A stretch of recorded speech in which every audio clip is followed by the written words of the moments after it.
Welcome to Brighteon.tv. Mike Adams here. Today we are going to be joined by attorney Thomas Renz from Renz Law. He has breaking news about new aggregate data that was compiled by a branch, an artificial intelligence branch of the Department of Defense. It's called the JAIC. It's called Project Salus, and the aggregate data was brought in about 5.6 million Medicare patients from a company called Humetrics, which runs the data analytics platform for Medicare outcomes. Now, this is bombshell information that obliterates the official narrative of Biden and Fauci, which falsely claims that we're experiencing a pandemic of the unvaccinated. These data that you are about to see, we're going to show you the slides, courtesy of attorney Thomas Renz. These data blow that away. So stay with us. We'll be right back with Thomas Renz. This is Brighteon.tv. All right, welcome back. Mike Adams here. Thank you for joining me. We're going to welcome attorney Thomas Renz right now to the program. Thomas, how are you doing today, sir? It's great to have you on. I'm doing great, Mike. I really appreciate it. Well, absolutely. Now, you have this bombshell document from the Department of Defense. I gave a little bit of an intro there, but you want to go ahead and tell us the big picture of what we're looking at? Yeah, so in my whistleblower stuff that we've been talking about a lot lately, we cited the fact that in the prior FDA presentation, they'd said that they were going to monitor CMS for outcomes and for vaccine safety and things like that. Well, it turns out that that is correct, apparently. That is exactly what we did. They've monitored CMS. So using that same CMS data that we've just broke a whole bunch of information on, the Department of Defense, through Humetrics, put out something on the 28th of September, at least that's the date on the front of this, talking about these vaccines. And, there's just an immense amount of stuff in here talking about how their effectiveness wanes over time. But probably the biggest and most important thing in here is this, and I'm going to read this as a direct quote. 60% of hospitalized cases are breakthroughs after the Delta variant hit 90%, right?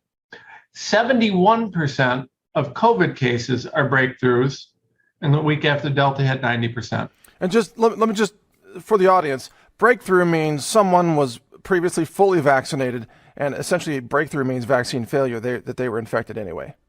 Yeah. So when Biden and this crew are telling us that this is a problem with unvaccinated, why are 60% of the hospitalized people who are fully vaccinated?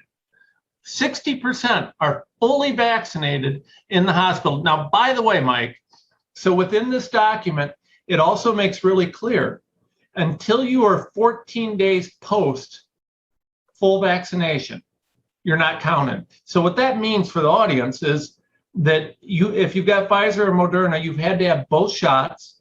If you had Janssen, you only had to have the one, and then 14 days later. So if you've only got one shot and got sick or got hospitalized, it doesn't count. If you had, both shots but got sick within 14 days, it doesn't count. So still, despite all that, we're looking at a 60% hospitalization, 60% of the hospitalized cases. 60%. Looking at slide 2 from this 17 slide set, I also want to bring attention to the summary just to underscore what you just said. It outlines that the effectiveness of vaccines wanes over time, all the way out to 6 months, where a person who was previously vaccinated has a 2.5 times higher odds, they say, they use the word odds, 2.5 times odds factor increase of being infected or hospitalized with COVID. So the vaccine actually makes outcomes worse over time. And then the other bombshell from this, I think, well, there are many, as you said, but one of them is that for those who are unvaccinated, their risk of infection and hospitalization is falling over time. Even as Delta is rising, the risk of unvaccinated people getting sick is falling. So, wow. I mean, if these continue, look where it's going. Yeah, well, I mean, so if you look also on that second page, we got a couple other really important things to look at there, right? So this statement, prior COVID vaccine or COVID-19 infection has a major protective effect. Major protective effect. That's because, as we all know, there is no stronger immunity than natural immunity. So once you survive this, you're golden. The other thing is it's kind of interesting because this really, I think, is very demonstrative, and we don't have all of their data, but based on what I'm seeing, this is really showing the ADE, right? This is showing that, or at least providing indication based on an overall analysis of this, that the people who are getting the vaccine, instead of this disease getting less dangerous and more contagious as usual, for some people, particularly, it looks like for the people who've gotten it, it looks like it's getting more dangerous. That's right. I mean, typically when this started out, according to the curve and what they're saying, you had a really high death and hospitalization rate when COVID first came out. And then typically that drops off with any disease. Now you're seeing it really bumping back up. And it's really it looks very much like what we were all afraid of, that we'd have a massive ADE type situation going on this fall, where we had a stronger, more dangerous variant, especially for the people who went out and got the shot. Yeah, that's exactly right. And by the way, I want to mention it was slide 15 that I think you were referring to earlier. I'm looking at it now. It said 71% of COVID-19 cases are breakthroughs in weeks after the Delta variant became more than 90% of the detected variant. So that's critical to recognize. And we're talking almost 3/4 of the hospitalizations are people who were vaccinated.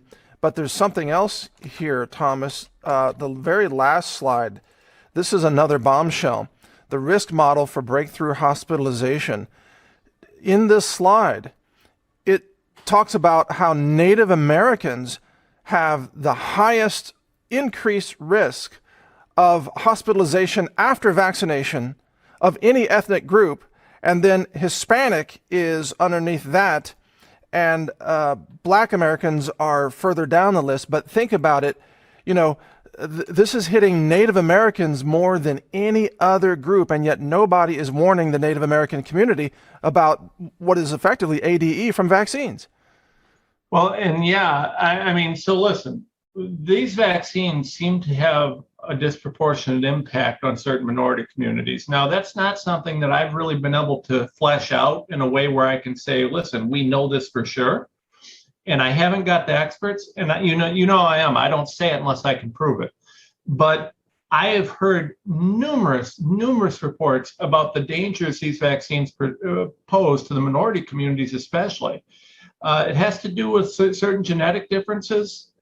I just don't have enough to really go on record and say for sure, but it sure does look like that. But luckily for us, I also just got a report that in New York City, one of the most vaccinated places in the universe, only 26% of African Americans are vaccinated. If that's true, good. I said yesterday on an interview, I said there's not a whole lot of times in my life where Louis Farrakhan and I have been on the same page, but when it comes to this vaccine, we're dead on there. So, well, yeah, exactly right. Louis Farrakhan. I also agree with his point on this particular issue. He's absolutely correct, and he, among many people in different sectors of Black communities across America. He is Nation of Islam, but there are many other different groups, of course. They are recognizing that this appears to be, in their view, a biological weapon targeting Blacks and Hispanics and basically people of dark skin. Now, from a medical science point of view, though, dark skin also blocks vitamin D production upon exposure to sunlight. So this could also be a vitamin D deficiency colliding with vaccine mortality or ADE problems. Perhaps vitamin D deficiency causes an exaggeration of ADE, but that's just conjecture at this point. As you said, we don't have supporting data, but it's a plausible theory. Yeah, I would agree with you. And like I said, this has been something that's been kind of very quietly kicked around amongst experts. and we just haven't had anyone that's done the proper studies to know. But if I were a person of color, I would certainly want to know, where are these studies? Why aren't we looking at these numbers? Where are they? So I'm hoping they come out. But I mean, regardless of what they do, and regardless of ethnic issues, 60%, 60%. I mean, what more can you say? And I mean, this is a disastrous number, and it's an outright lie. This is from a weekly report, right? This is a weekly report. So just as we said last week in our whistleblower presentation, this is something that they're supposed to be getting briefed on regularly, which it appears that they are.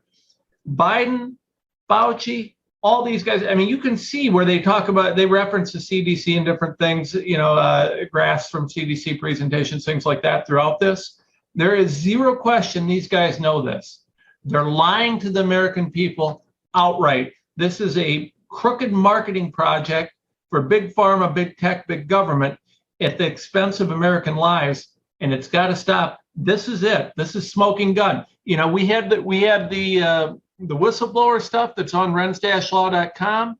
You can look at that. This presentation is going to be up there. How much evidence do we need to put out before someone's held accountable for this? Well, that's my next question to you. Would you support a call for the FDA withdrawing its emergency use authorization or so-called approval of these vaccines based on these new data from the DoD's artificial intelligence project? I mean, is this, you said it's a smoking gun. Is it enough in your view to say we've got to halt all the vaccines? I don't think there's any question it's enough. This was illegal from the start. From the start, under the EUA rules and the law for an EUA, there has to be a risk-benefit analysis. Well, there was never, a 1% absolute risk reduction was never enough to warrant authorizing something that had no long-term studies. Now, we not only have a 1% absolute risk reduction, but we have a very clear case of an increased danger. I mean, go get the vaccine. You can get COVID again. Congratulations.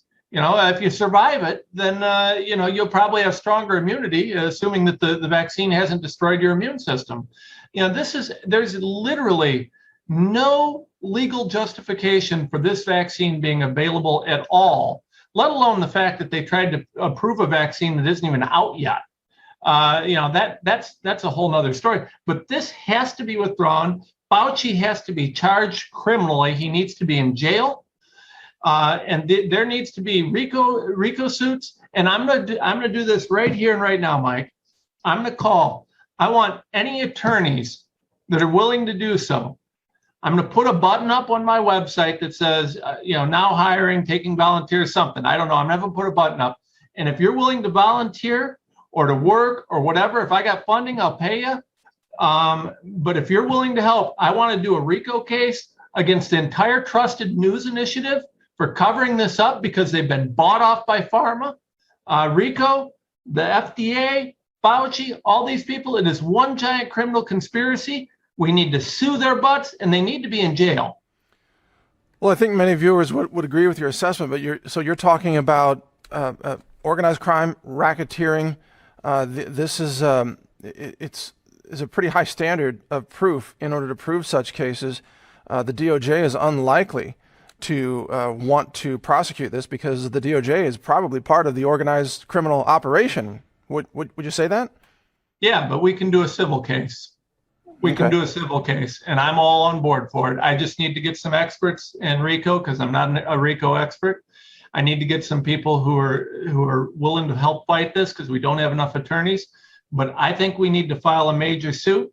I mean, listen, we know this entire Trusted News Initiative has been bought off by Gates Foundation, by Big Pharma, by all these different groups. We know how that's worked. We got all sorts of evidence on it. We know that the FDA, the CDC, we know we've got right here, rock solid evidence. These guys know that they're lying when they say it's safe and effective. We know that they're lying when they're pushing us out there. I don't know how it could be anything but fraud. And I think we need a massive lawsuit to the tune probably of trillions to get back just a portion of the damage these people have done on the American economy, on the world economy, to the lives and families of these people. This is so outrageous. It is beyond words. In history, I don't think I've ever seen anything in the American world that compares with the lies we're seeing here. It's just horrific. Since you're bringing up history, many people have called for international tribunals, war crimes tribunals against some of the individuals and organizations that you just named. Is RICO even enough? Does this need to go to more of a Nuremberg level of investigation and potential prosecution? Well, so legally, that would require buy-in from our political leaders. And since most of them should actually be charged, I'm not sure that they're going to do that. But yeah, I mean, I certainly think that this is a war crimes type thing. There's no question what's happened. There is zero question. At this point, you know, you can argue that you didn't believe my whistleblower. Okay, fine. How about a document with the stamp from the DOD on it? Do you believe that? I mean, what do we got to do? This is their words. This is as smoking of a gun as you can get. Yes, there should definitely be international war crimes tribunals for this. This is absolutely a violation of the principles of Nuremberg. By the way, World War II, you know this, Mike. You know, this started out by trying to paint the Jews as unclean and put them in ghettos and, you know, testing vaccinations on them. That's where this all started. Now, we got to stop this before we get anyone that gets any, who knows where they're going with this. What I do know is that we're not going there. But that's my next question.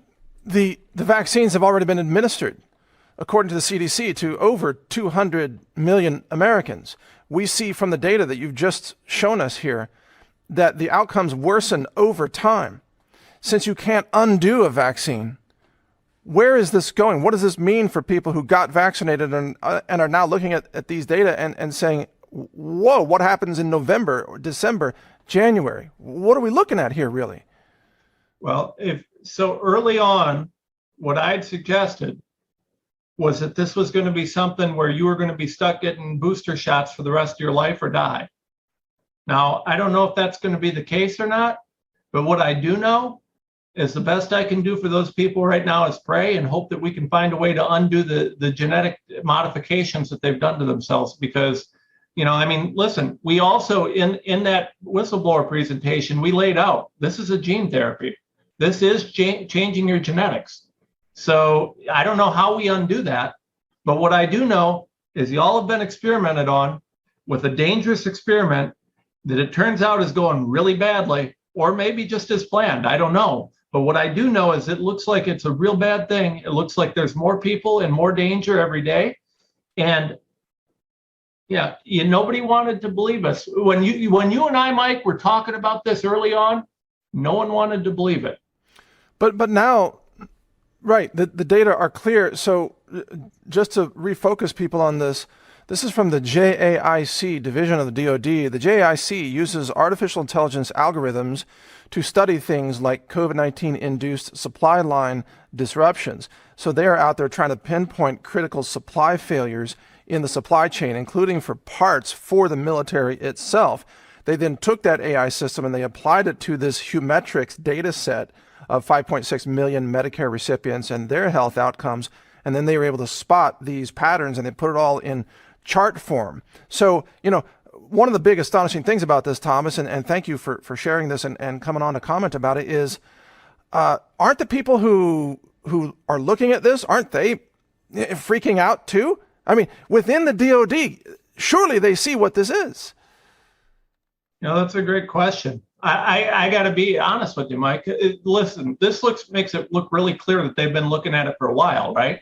I mean, when you look at this, it's a weekly report. So it's not like this is new information. It's been out for a while. It's been clear where the trends are going.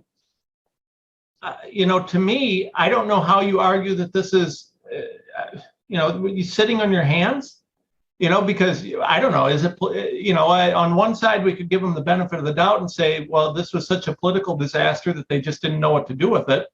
Or on the other side, you could just say, listen, this was intentional. I don't know what it is, but in either way, there's a lot of people dying and going to die that don't need to die. And by the way, they're lying here, which they are. Obviously, we've got, I mean, their evidence, this is as good as it gets. If they're lying here, what else are they lying about? You remember, we've been pushing early treatment, ivermectin, hydroxychloroquine, D-zinc, all these different things. Hey, we've got doctors with thousands of people that have been treated with this and not died. Thousands. They're lying about that too. And P.S., I think I got some more data that just came in not too long ago. I haven't had time to analyze it yet that will show exactly that. So just stay tuned. We'll have more. We're not done. Okay, and just a little flashback to something that you recently put out. You have a whistleblower who has access to the Medicare aggregate data system that showed close to 50,000, I think it was 48,000 something deaths following vaccination of Medicare tracked patients. When are you going to get new data on from that database potentially? Well, I've got stuff that I'm sending over, and you can put that up today if you'd like. We've got a breakdown of a bunch more states. So I think we've got 8 or 9 states now with all their side effects, right? And by the way, just to be clear, that data is from the same servers that these guys are pulling from. So if you want to doubt me before, it seems like this is pretty good vindication for me. You can look at these numbers. We've got it broken down. I know we've got New York. I know we've got California. I know we've got Ohio. We've got Texas. Yep. Missouri. And, listen, look at this data and ask yourself, what is your governor doing? Because your governor should have access to this. Now, thankfully, in Texas and Florida, you guys have governors who have kind of stood up. But if the words safe and effective come out of their mouth, you need to show them this data. You need to show them this stuff, and you need to say, who the hell bought you? Because that's the only way they can say this with a straight face, is that they've been bought and paid for. And I don't care who you are. It is very clear. They have or should have access to CMS data. If they're not getting that, then they're not doing their homework, or their public health people are lying to them. But guess what? You can't claim ignorance anymore because we put it out there. All right. Well said. We've only got less than 2 minutes remaining here. I want to remind our audience, your law firm is at renz-law.com. That's the correct URL, right? Yes, sir. Please check us out there, renz-law.com. Okay. And what do you say to all the people right now who themselves are dealing with legal issues with hospitals abusing their family members or denying access to family members? This is happening everywhere. I'm sure you're getting flooded with requests for help, right? Yeah, more than you can imagine. I'm praying for you. I'm praying for your families. It's devastating to see. We're trying to get cases developed on this as quickly as possible. They've done a ton of stuff to try and make it hard to sue these guys because they knew they were going to use them as killing fields. But we're going to make them pay at some point.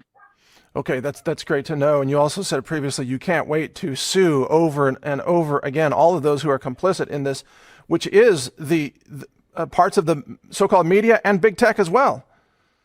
They're going down. I want you, please. We're going to get that button up as soon as possible. We want everybody that's willing and able. Click on that. Tell us what you're willing to do. We need good people who are willing to bust their butts researching and writing. Okay. All right. Well said. Thomas, thank you so much for joining me today.